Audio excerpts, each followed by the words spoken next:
ಕೋಲಾರ ಜಿಲ್ಲೆಯ ಭೀಮಗಾನಹಳ್ಳಿ ಗ್ರಾಮದಲ್ಲಿ ಹೆಜ್ಜೇನು ದಾಳಿಯಾಗಿದೆ. ಏಕಾಏಕಿ ಹೆಜ್ಜೇನು ದಾಳಿ ಮಾಡಿದ್ದು 3 ಜನರಿಗೆ ಗಾಯಗಳಾಗಿವೆ. ಶಾಲೆಯ ಬಳಿಯೇ ಹಲವು ವರ್ಷಗಳಿಂದ ಹೆಜ್ಜೆಯನ್ನು ಗೂಡು ಕಟ್ಟಿಕೊಂಡಿದ್ದು ತೆರವು ಮಾಡುವಂತೆ ಗ್ರಾಮಸ್ಥರು ಗ್ರಾಮ ಪಂಚಾಯಿತಿ ಅಧಿಕಾರಿಗಳಿಗೆ ಮನವಿ ಮಾಡಿಕೊಂಡಿದ್ದಾರೆ.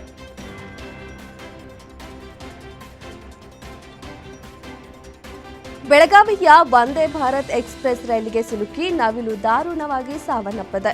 ಬೆಂಗಳೂರು ಸಮೀಪದ ದೊಡ್ಡಬೆಲೆ ರೈಲ್ವೆ ನಿಲ್ದಾಣದಲ್ಲಿ ಈ ಘಟನೆ ನಡೆದಿದೆ. ರೈಲಿನ ವಿದ್ಯುತ್ ಶೌಕ್ಗೆ ನವಿಲು ಸಂಪೂರ್ಣ ಸುಟ್ಟು ಭಸ್ಮವಾಗಿದೆ. ಪವರ್ ಸಪ್ಲೈ ಇಲ್ಲದೆ 1 ಗಂಟೆಗೂ ಹೆಚ್ಚು ಕಾಲ ಬೆಳಗಾವಿ ವಂದೇ ಭಾರತ್ ಎಕ್ಸ್‌ಪ್ರೆಸ್ ರೈಲು ವಿಳಂಬವಾಗಿತ್ತು.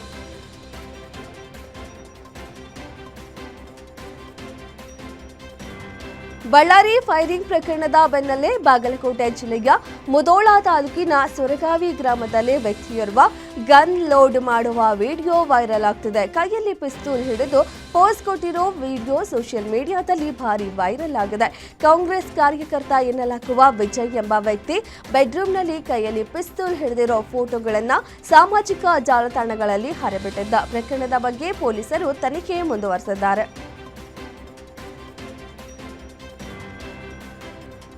ಕಲಬುರಗಿ ಸೆಂಟ್ರಲ್ ಜೈಲಿನಲ್ಲಿ ಕೈದಿಗಳ ಬಿಂದಾಸ್ ಲೈಫ್ ಪ್ರಕರಣ ಸಂಬಂಧ ಫರಹದಾಬಾದ್ ಠಾಣೆಯಲ್ಲಿ 4 ಕೈದಿಗಳ ವಿರುದ್ಧ ಎಫ್ಐಆರ್ ದಾಖಲಾಗಿದೆ.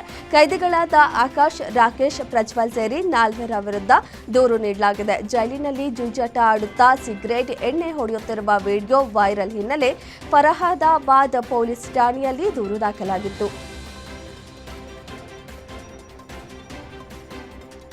ಬಂಡೀಪುರ ಊಟಿ ರಸ್ತೆಯಲ್ಲಿ ವಾಹನ ನಿಲ್ಲಿಸೋ ಸವಾರರ ಮೇಲೆ ಹದ್ದಿನ ಕಣ್ಣಿಡೋಕೆ ಅರಣ್ಯ ಇಲಾಖೆ ಮುಂದಾಗಿದೆ.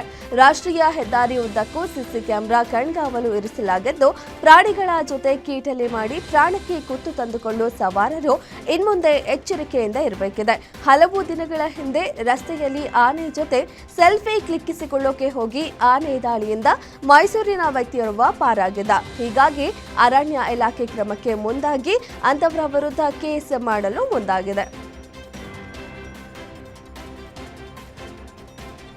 ಬೆಂಗಳೂರಿನಲ್ಲಿ ಶೀಘ್ರದಲ್ಲೇ ಮತ್ತೊಂದು ಉದ್ಯಾನವನ ನಿರ್ಮಾಣವಾಗಲಿದೆ. ಕ್ಯಾಬಿನೆಟ್ನಲ್ಲಿ ಅನುಮೋದನೆ ಸಿಕ್ಕಿದ್ದು ಶಿವರಾಮ್ ಕಾರಂತ ಬಡಾವಣೆ ಸಮೀಪ ಉದ್ಯಾನವನ 153 ಎಕರೆಯಲ್ಲಿ ನಿರ್ಮಾಣಕ್ಕೆ ನಿರ್ಧಾರ ಮಾಡಲಾಗಿದೆ. 3 ವರ್ಷದ ಒಳಗೆ ಉದ್ಯಾನವನ ನಿರ್ಮಾಣ ಮಾಡಲು ನಿರ್ಧಾರ ಮಾಡಲಾಗಿದೆ. ವಿಶ್ವಗುರು ಬಸವಣ್ಣ ಹೆಸರಲ್ಲಿ ಜೀವ ವೈವಿಧ್ಯ ಉದ್ಯಾನಕ್ಕೆ ಸಂಪುಟ ಸಮ್ಮತಿ ನೀಡಿದೆ ಎಂದು ಸಚಿವ ಈಶ್ವರ್ ಖಂಡ್ರೆ ಹೇಳಿಕೆ ನೀಡಿದ್ದಾರೆ. ನೈಟ್ ಸರ್ವಿಸ್ ಖಾಸಗಿ ಬಸ್ಗಳಲ್ಲಿ ಅಗ್ನಿ ದುರಂತಗಳಿಂದ ಕೆಎಸ್ಆರ್ಟಿಸಿ ಅಲರ್ಟ್ ಆಗಿದೆ. ಹಂತ ಹಂತವಾಗಿ ಬಸ್ಗಳಲ್ಲಿ ಅತ್ಯಾಧುನಿಕ ಮುಂಜಾಗ್ರತಾ ಕ್ರಮಗಳನ್ನು ತೆಗೆದುಕೊಳ್ಳಲು ನಿಗಮ ಮುಂದಾಗಿದೆ. ಅಂಬಾರಿ ಉತ್ಸವ ಮತ್ತು ಅಂಬಾರಿ 2.0 ಬಸ್ಗಳಲ್ಲಿ ಅತ್ಯಾಧುನಿಕ ಅಡ್ವಾನ್ಸ್ ಸಿಸ್ಟಮ್ ಅಳವಡಿಕೆಗೆ ಮುಂದಾಗಿದೆ.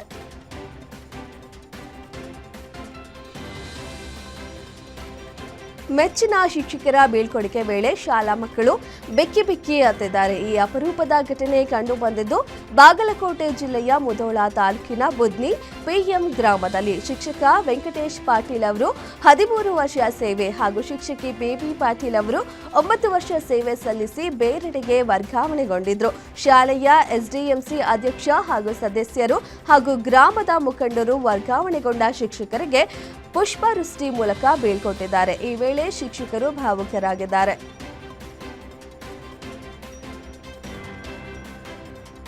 ದಕ್ಷಿಣ ಭಾರತದ ಕುಂಭಮೇಳಕ್ಕೆ ಇನ್ನೆರಡು ದಿನ ಬಾಕಿ ಇದೆ. ಕೊಪ್ಪಳದ ಪ್ರಖ್ಯಾತ ಗವಿಸಿದ್ದೇಶ್ವರ ಜಾತ್ರೆ ಜನವರಿ 5ರಂದು ನಡೆಯಲಿದೆ.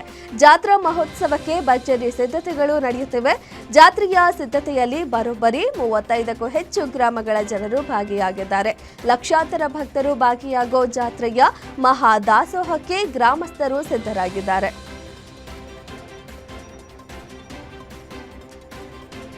ಬನ್ನೇರುಘಟ್ಟ ರಾಷ್ಟ್ರೀಯ ಉದ್ಯಾನವನದಲ್ಲಿ ಸೂಕ್ಷ್ಮ ವಲಯ ಗಣಿಗಾರಿಕೆ ಭೂ ಕಬಳಿಕೆ ಆರೋಪ ಕೇಳಿಬಂದಿತ್ತು. ಪ್ರಕರಣವನ್ನ ಗಂಭೀರವಾಗಿ ಪರಿಗಣಿಸಿರೋ ಸುಪ್ರೀಂ ಕೋರ್ಟ್ ತಂಡವನ್ನ ನೇಮಿಸಿ ಉದ್ಯಾನ ಪರಿಶೀಲನೆಗೆ ರವಾನಿಸಿತ್ತು. ಕೇಂದ್ರ ಉನ್ನತ ಅಧಿಕಾರ ಸಮಿತಿ ಟೀಮ್ ಸದಸ್ಯರು ಪರಿಶೀಲನೆ ನಡೆಸಿ ಸ್ಥಳೀಯ ಅಹವಾಲು ಸ್ವೀಕರಿಸಿ ಹಾಗೆ ಅಧಿಕಾರಿಗಳೊಂದಿಗೆ ಸಭೆ ಮಾಡಿದ್ದಾರೆ. ಜನವರಿ 7ರಂದು ಪ್ರಕರಣ ವಿಚಾರಣೆ ನಡೆಯಲಿದ್ದು ಅಷ್ಟರಲ್ಲಿ ಸಂಪೂರ್ಣ ರಿಪೋರ್ಟ್ ಸುಪ್ರೀಂಗೆ ತಲುಪಿಸಲು ಟೀಮ್ ಸಜ್ಜಾಗಿದೆ.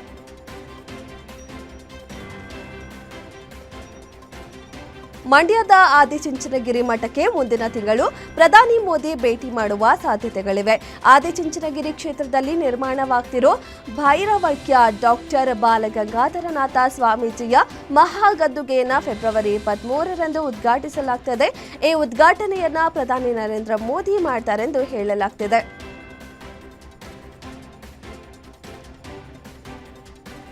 ಎಂಟು ರಾಜ್ಯಗಳಲ್ಲಿ ಬರೋಬ್ಬರಿ 41,863 ಕೋಟಿಗಳನ್ನು ಹೂಡಿಕೆ ಮಾಡಲಾಗಿದೆ. ಸುಮಾರು 22 ಯೋಜನೆಗಳಿಗೆ ಕೇಂದ್ರ ಸರ್ಕಾರ ಗ್ರೀನ್ ಸಿಗ್ನಲ್ ನೀಡಿದ್ದು, ಉತ್ಪಾದನಾ ಆಧಾರಿತ ಪ್ರೋತ್ಸಾಹಧನ ಯೋಜನೆಯಡಿ 2.58 ಲಕ್ಷ ಕೋಟಿ ರೂಪಾಯಿ ಮೌಲ್ಯದ ಎಲೆಕ್ಟ್ರಾನಿಕ್ಸ್ ಬಿಡಿ ಭಾಗಗಳನ್ನು ಉತ್ಪಾದಿಸಲಾಗುತ್ತದೆ. ಸ್ಯಾಮ್ಸಂಗ್, ಡಿಕ್ಸನ್, ಫಾಕ್ಸ್ಕಾನ್ ಸೇರಿದಂತೆ ಇತರೆ ಸಂಸ್ಥೆಗಳು ಹೂಡಿಕೆ ಮಾಡಿವೆ.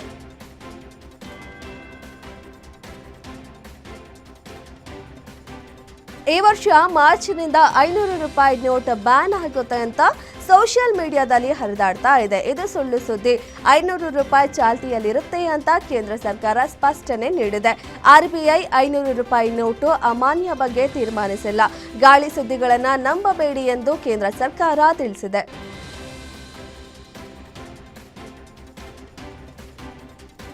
ಗಿಗ್ ಕಾರ್ಮಿಕರಿಗೆ ಸೇವಾ ಭದ್ರತೆ ಒದಗಿಸಲು ಕೇಂದ್ರ ಸರ್ಕಾರ ಮುಂದಾಗಿದೆ. ಇನ್ಮುಂದೆ ಸ್ವಿಗ್ಗಿ, ಝೊಮ್ಯಾಟೊ ಹಾಗೂ ಅಮೆಜಾನ್ ನಂತಹ ಕಡೆ ಕೆಲಸ ಮಾಡೋರಿಗೆ ವಿಮೆ ಸೇರಿದಂತೆ ಹಲವು ಸೌಲಭ್ಯಗಳನ್ನು ಒದಗಿಸಲಾಗುತ್ತದೆ. ಆನ್ಲೈನ್ ಅಗ್ರಿಗೇಟರ್ ಜೊತೆ ಕನಿಷ್ಠ 90 ದಿನಗಳು ಕೆಲಸ ಮಾಡಿರೋ ಗಿಗ್ ಕಾರ್ಮಿಕರಿಗೆ ಆರೋಗ್ಯ ಸೇವೆ, ಸಾಮಾಜಿಕ ಭದ್ರತೆಯ ನಿಯಮಗಳ ಕರಡನ್ನ ಕೇಂದ್ರ ಸರ್ಕಾರ ರಿಲೀಸ್ ಮಾಡಿದೆ.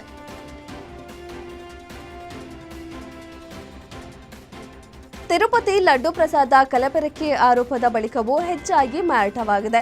ತಿಮ್ಮಪ್ಪನ ಲಡ್ಡು ಮಾರಾಟದಲ್ಲಿ ಹೊಸ ದಾಖಲೆ ಸೃಷ್ಟಿಯಾಗಿದೆ. 2025ರಲ್ಲಿ 13.52 ಕೋಟಿ ಲಡ್ಡು ಮಾರಾಟವಾಗಿದೆ. ಕಳೆದ ವರ್ಷಕ್ಕಿಂತ 2025ರಲ್ಲಿ ಶೇಕಡಾ 10ರಷ್ಟು ಮಾರಾಟ ಹೆಚ್ಚಾಗಿದೆ.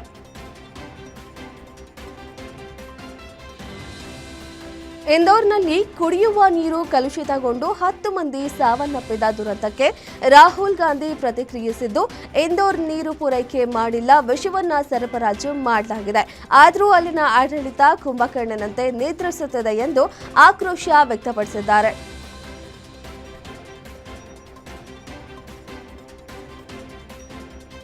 ಉತ್ತರ ಪ್ರದೇಶದ ಬಂಡಾ ಜಿಲ್ಲೆಯಲ್ಲಿ ಲೈಂಗಿಕ ದೌರ್ಜನ್ಯಕ್ಕೆ ಯತ್ನಿಸಿದ ವ್ಯಕ್ತಿಯೊಬ್ಬನನ್ನ ಹರಿತವಾದ ಆಯುಧದಿಂದ ಕೊಂದಿದ್ದ ಮಹಿಳೆಯನ್ನ ಮೃತ ವ್ಯಕ್ತಿಯ ಕುಟುಂಬಸ್ಥರು ನೀಡಿದ ದೂರಿನ ಆಧಾರದ ಮೇಲೆ ಬಂಧಿಸಲಾಗಿದೆ ಎಂದು ಪೊಲೀಸರು ತಿಳಿಸಿದ್ದಾರೆ.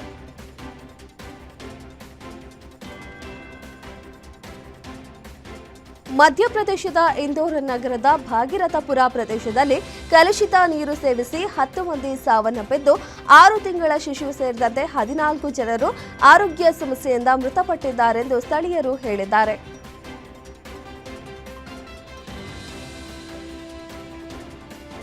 ಜಮ್ಮು ಮತ್ತು ಕಾಶ್ಮೀರದ ಪೂಂಚ್ ಜಿಲ್ಲೆಯ LOC ಬಳಿ ಅನುಮಾನಾಸ್ಪದ ಡ್ರೋನ್ ಚಟುವಟಿಕೆಯನ್ನು ಭದ್ರತಾ ಪಡೆಗಳು ಪತ್ತೆ ಹಚ್ಚಿವೆ. ಅಧಿಕಾರಿಗಳು ಸ್ಫೋಟಕ ಸಾಧನಗಳನ್ನು, ಮದ್ದುಗುಂಡುಗಳನ್ನು ಮತ್ತು ಮಾದಕ ವಸ್ತುಗಳನ್ನು ವಶಪಡಿಸಿಕೊಂಡಿದ್ದಾರೆ.